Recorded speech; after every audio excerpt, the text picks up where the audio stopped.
Assalamualaikum warahmatullahi wabarakatuh. Kami, peserta Latsar BPSDMD Provinsi Banten, Angkatan 45 Kelompok 1, yang beranggota Arinda Fazza Zulfa, SPD, Evi Aprianti, SPD, Hidayah Setiawati, SPD, Ayu Vergi Lestari, SPD. Kali ini, kami ingin menjelaskan poin-poin penting dalam modul kompeten, adaptif, dan kolaboratif. Nilai kompeten pada ASN. Pada saat ini, situasi dunia berada dalam kondisi VUCA. VUCA merupakan fenomena yang menggambarkan situasi dunia yang mengalami perubahan sangat cepat dan cenderung tidak bisa ditebak. Sama halnya dengan perkembangan dunia yang memasuki era revolusi industri 4.0, merupakan konsep yang secara fundamental dapat mengubah cara hidup, bekerja, dan berhubungan satu dengan yang lainnya. Maka dari itu, untuk menciptakan dan mewujudkan birokrasi yang berkelas dunia dapat dicirikan dengan adanya pelayanan publik yang semakin berkualitas dan tata kelola yang semakin efektif dan efisien. Salah satu langkah untuk mewujudkan hal tersebut adalah dengan menjadi Smart ASN. Smart ASN merupakan pegawai dengan kompetensi, kinerja, serta profesionalisme yang tinggi sehingga mampu beradaptasi dan semakin responsif terhadap perubahan dan pencapaian tujuan organisasi. Oleh karena itu, dalam pelayanan publik, seorang ASN harus mampu menerapkan nilai-nilai berakhlak. Salah satu dari nilai tersebut adalah nilai kompeten. Nilai kompeten yakni mau belajar secara terus-menerus untuk meningkatkan kapabilitas diri. Hal ini selaras dengan sikap perilaku yang harus dimiliki ASN dalam aspek nilai kompeten, yaitu 1. Meningkatkan kompetensi diri untuk menjawab tantangan yang selalu berubah. 2. Membantu orang lain dalam belajar. 3. Melaksanakan tugas dengan kualitas terbaik. Adapun contoh penerapan nilai kompeten di unit kerja khususnya sekolah antara lain 1. Menguasai karakteristik peserta didik dari semua aspek. 2. Meningkatkan kompetensi diri untuk menjawab tantangan yang selalu berubah dan mengikuti pelatihan atau seminar. 3. Mengembangkan kurikulum. 4. Memanfaatkan teknologi, informasi dan komunikasi dalam pembelajaran. 5. Bergaul secara efektif dan santun dengan peserta didik, pendidik, tenaga pendidikan, dan orang tua atau wali murid. Untuk memperoleh hasil kerja yang sesuai dengan peran, fungsi, dan jabatan, maka diperlukan suatu prinsip pengelolaan ASN yang berbasis merit system. Merit system merupakan seluruh aspek pengelolaan ASN yang harus memenuhi kesesuaian kualifikasi, kompetensi, dan kinerja, termasuk tidak boleh adanya perlakuan yang diskriminasi seperti hubungan agama, kesukuan, atau aspek-aspek lainnya yang bersifat subjektif.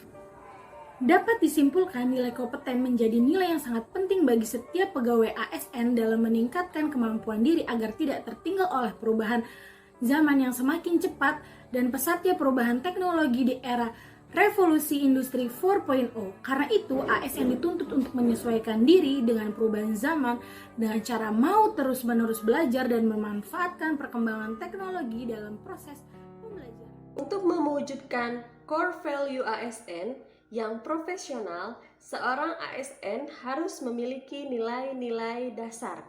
Salah satunya yaitu nilai adaptif.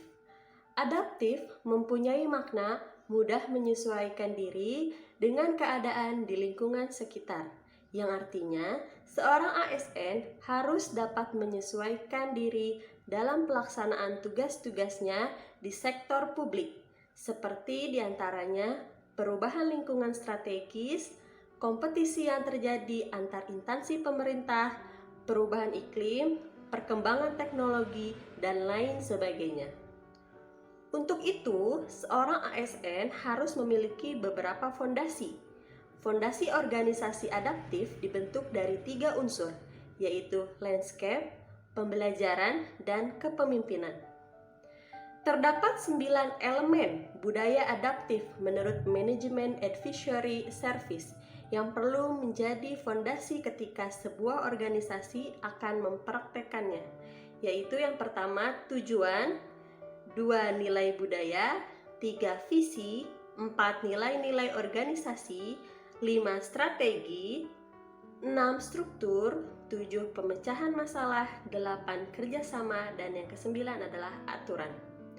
Budaya adaptif dalam pemerintahan merupakan budaya organisasi di mana ASN memiliki kemampuan menerima perubahan, termasuk penyelarasan organisasi yang berkelanjutan dengan lingkungannya.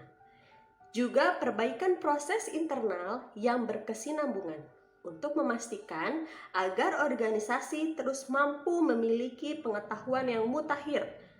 Maka organisasi dituntut untuk melakukan 5 disiplin. Yang pertama yaitu pegawainya harus terus mengasah pengetahuannya hingga ke tingkat mahir.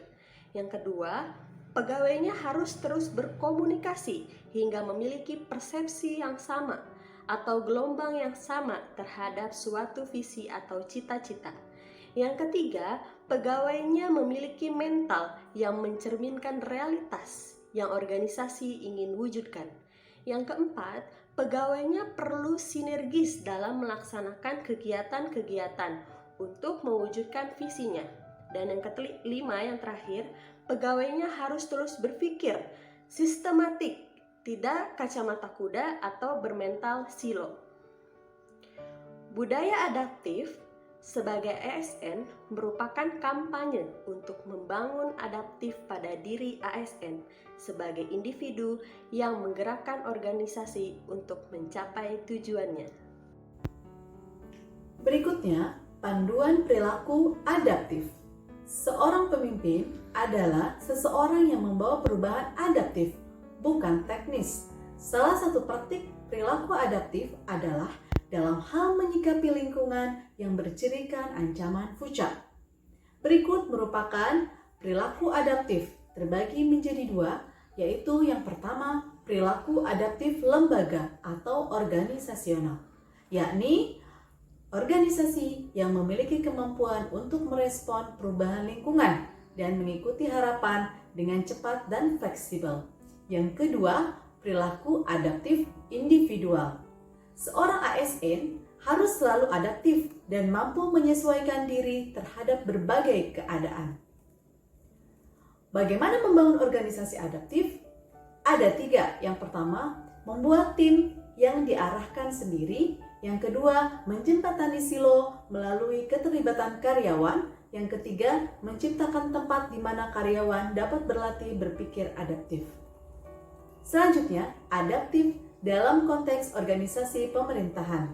Yang pertama, pemerintah dalam pusaran perubahan yang dinamis, yakni pencapaian atau kinerja organisasi saat ini bukanlah jaminan untuk kelangsungan hidup di masa depan. Lingkungan yang terus berubah dan penuh ketidakpastian. Yang kedua, pemerintah sebagai organisasi yang tangguh. Di dunia baru ini, ketahanan akan kembali berarti kapasitas untuk bertahan dalam jangka panjang. Tidak hanya kesulitannya, tetapi lebih dari itu, yang penting juga godaan untuk bertindak demi keuntungan jangka pendek. Selanjutnya, studi kasus adaptif. Yang pertama ada Visi Indonesia 2045 adalah sebuah gagasan dan harapan bahwa negara Indonesia dapat menjadi negara yang berdaulat, maju, adil, dan makmur saat memperingati 100 tahun kemerdekaannya. Yang kedua, aplikasi Peduli Lindungi adalah aplikasi yang dikembangkan untuk membantu instansi pemerintah terkait dalam melakukan pelacakan untuk menghentikan penyebaran virus corona. Yang ketiga, kasus ponsel BlackBerry dan Nokia, yaitu menjadi pelajaran penting mengenai bagaimana organisasi membutuhkan perubahan dan adaptasi terhadap lingkungannya. Nilai kolaboratif ASN. Untuk mewujudkan ASN yang profesional, seorang ASN harus memiliki nilai kolaboratif.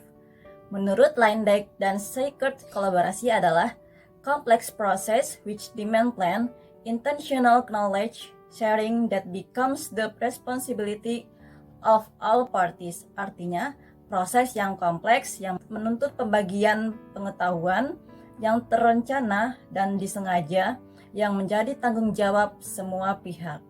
Menurut Irawan, collaborative governance atau kolaborasi pemerintahan adalah sebuah proses yang melibatkan norma bersama dan interaksi saling menguntungkan antar aktor pemerintahan. Sedangkan Ansel dan Guest menyatakan collaborative governance mencakup kemitraan institusi pemerintah untuk pelayanan publik. Untuk membangun sebuah kolaborasi dalam pemerintahan, perlu diadakannya pemilihan pemimpin. Pimpinan dalam nilai kolaboratif ini harus memiliki bakat dan keterampilan yang lebih kompleks, sedangkan pada collaborative governance, pemilihan kepemimpinan harus tepat yang mampu mengarahkan kolaboratif dengan cara yang akan mempertahankan tata kelola struktur horizontal sambil mendorong pembangunan hubungan dan membentuk ide. Wall of governance atau konkretisasi perwujudan kolaborasi pemerintahan secara menyeluruh adalah sebuah pendekatan penyelenggaraan pemerintahan yang menyatukan upaya-upaya kolaboratif pemerintahan dari keseluruhan sektor dalam ruang lingkup koordinasi yang lebih luas guna mencapai tujuan-tujuan pembangunan kebijakan, manajemen program, dan pelayanan publik. Dalam Undang-Undang Nomor 30 Tahun 2014 tentang Administrasi Pemerintahan diatur juga mengenai bantuan kedinasan, yaitu kerjasama antara badan atau pejabat pemerintahan guna kelancaran pelayanan administrasi pemerintahan di suatu instansi pemerintahan yang membutuhkan. Pejabat pemerintahan memiliki kewajiban memberikan bantuan kedinasan kepada badan atau pejabat pemerintahan yang meminta bantuan untuk melaksanakan penyelenggaraan pemerintahan tertentu. Salah satu contoh kolaboratif yang dapat digunakan menjadi studi kasus karena berhasil melaksanakan kolaborasi pemerintahan adalah kerjasama yang dilakukan oleh Kabupaten Sleman, Kabupaten Yogyakarta, dan Kabupaten Bantul dengan membentuk sekretariat bersama Kartamantul.